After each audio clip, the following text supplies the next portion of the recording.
what people consider as waste, I consider it as raw material and try to see opportunities कि उससे मैं क्या बना सकती हूँ। हम मेजरली टेक्सटाइल कंपनी हैं और हम फैब्रिक्स बनाने पे ज़्यादा फोकस्ड रहते हैं।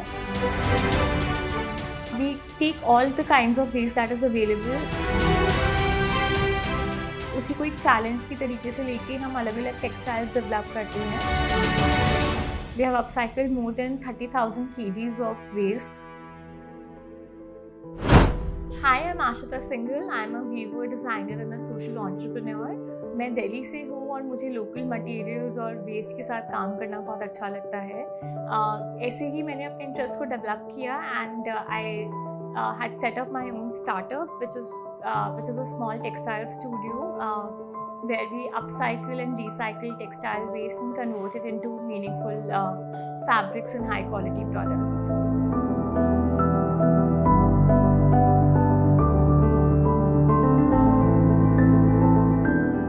I'm a commerce graduate. I studied BCom honors from Delhi University, Jesus and Mary College.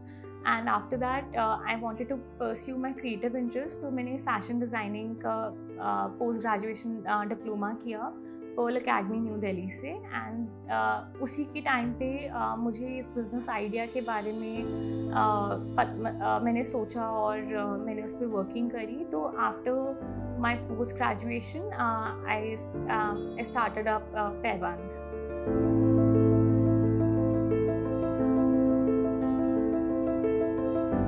I come from a very regular middle class family. My father is a businessman, my mom is a housewife, and I've been born and brought up in Delhi. So I feel कि मैंने waste अपने around इतना देखा है that वो मेरे दिमाग में कहीं ना कहीं इनकलकेट हो गया कि this is what people consider as waste, I consider it as raw material and try to see opportunities कि उससे मैं क्या बना सकती हूँ और क्या कर सकती हूँ। हम मेजरली टेक्सटाइल कंपनी हैं और हम फैब्रिक्स बनाने पे ज़्यादा फोकस्ड रहते हैं। सो हमारी कंपनी की फिलॉसफी है कि अगर हम टेक्सटाइल वेस्ट के साथ काम कर रहे हैं तो हम उसमें से सिलेक्ट नहीं कर सकते कि हमारे पास क्या वेस्ट आ रहा है। So we take all the kinds of waste that is available and उसी को एक चैलेंज की तरीके से लेके हम अलग अलग टेक्सटाइल्स डेवलप करते हैं और उनकी एप्लीकेशंस को हम फिर देखते हैं कि मतलब जब वो फैब्रिक बनता है कि उसकी एप्लीकेशन कौन सी इंडस्ट्री में वायबल होगी। हम अपैरल तो करते ही हैं जिसमें हम गारमेंट्स बनाते हैं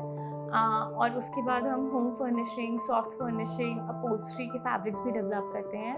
हम अपसाइकल्ड लेदर फैब्रिक्स भी डेवलप करते हैं जो फुटवेयर और फर्नीचर में भी जाता है।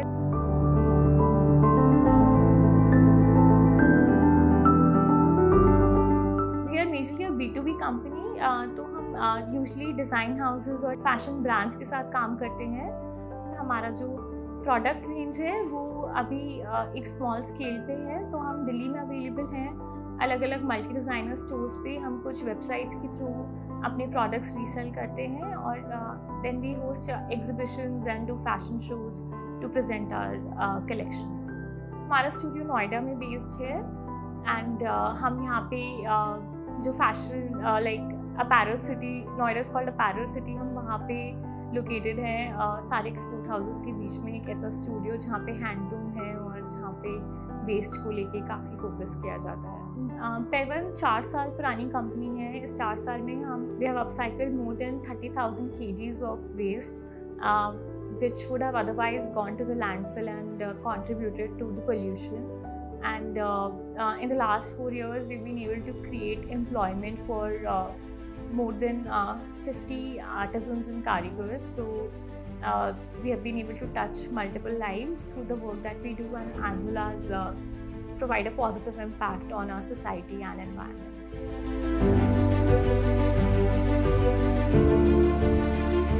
मेरा मोटिवेशन ये प्रॉब्लम को समझने के बाद आया जब मैं क्लासरूम में थी और हमारा 20 बच्चों का batch, we were making garments and हमने इतना वेस्ट जनरेट कर दिया। लाइक कटिंग फ्लोर पे इतना सारा स्क्रैप था, 2 घंटे में हमने इतना मटेरियल जो था वो ऐसे ही फ्लोर पे छोड़ दिया। तो वो मेरे लिए काफ़ी अवेकनिंग मोमेंट था कि मुझे लगा कि अगर ये 20 बच्चों का बैच ही कर रहा है, तो इंडस्ट्री पे क्या हो रहा होगा। तो वहाँ से मैं थोड़ा सा I wanted to know, I wanted to research more that what was happening in the industry at large. I started doing my research and then I got to know that fashion industry is the second largest polluting industry in the world. And being a designer, studying design at that time, मुझे एक solution निकालना था because already बहुत सारी problems हैं जिससे हम deal करते हैं.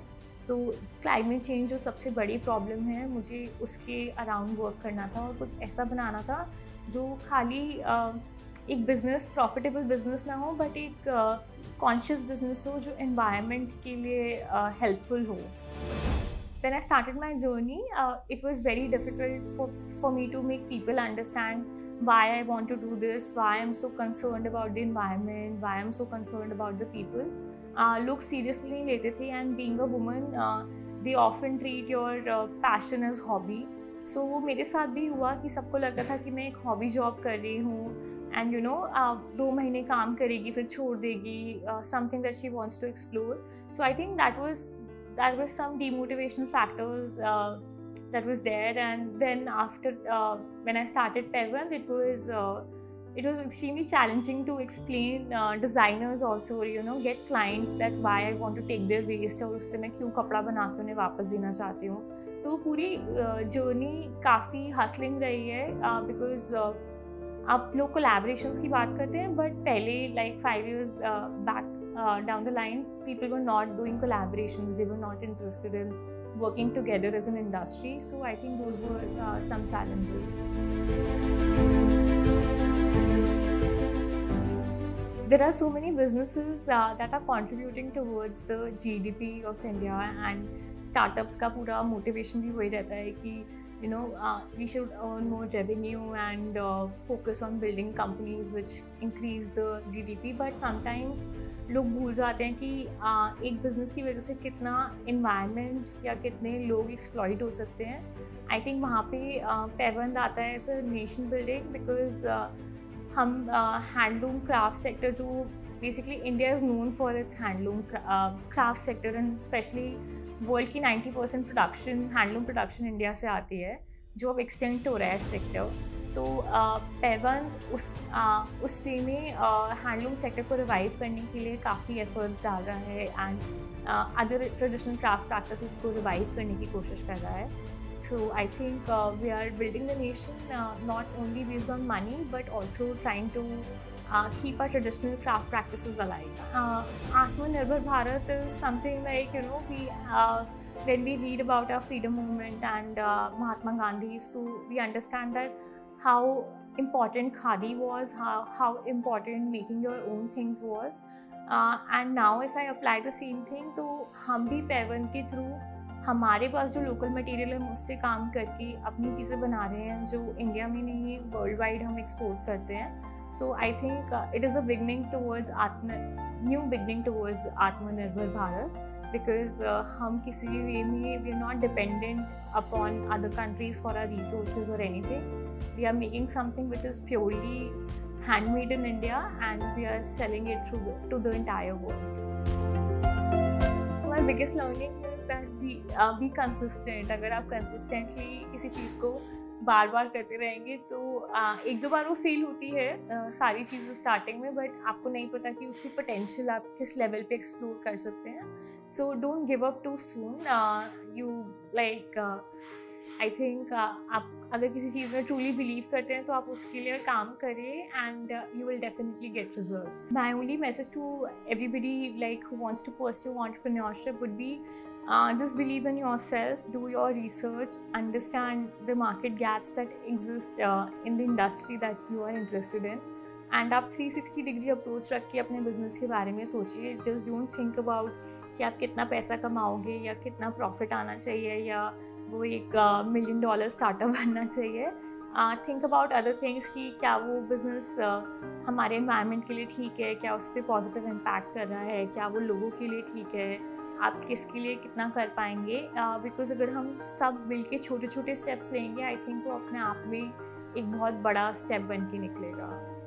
कोलैबोरेट करें अपने आसपास लोगों के साथ, बिकॉज हम एक जना सारे काम नहीं कर सकता या हमारे एक जने के पास सारे स्किल्स नहीं हो सकते। सो आपको कोलैबोरेट करके टीम वर्क की तरह आप बिल्ड करना चाहिए लोगों के साथ रिलेशनशिप, कि what you can't do may be somebody else can help you out with, rather than कि आप इससे आप अपनी स्ट्रेंथ्स पे फोकस कर सकते हैं। हम सबके अंदर कुछ वीकनेसेस होती हैं जो दूसरा जना कोलैबोरेशन में ओवरलैप कर देता है या ओवरकम कर देता है।